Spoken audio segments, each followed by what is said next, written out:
Затова ще остави човек баща си и майка си и ще се привърже към жена си, и двамата ще бъдат една плът.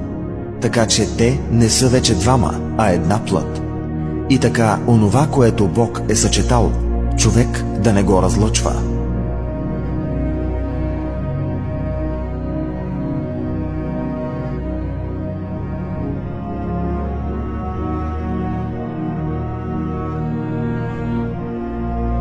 Любовта дълго търпи и е милостива. Любовта не завижда. Любовта не се превъзнася. Не се гордее. Не безобразничи. Не търси своето. Не се раздразнява. Не държи сметка за зло. Не се радва на неправдата, а се радва заедно с истината. Всичко премълчава. На всичко хваща вяра. На всичко се надява. Всичко търпи. Любовта никога не отпада. И така остават тези трите – вяра, надежда и любов. Но най-голяма от тях е любовта.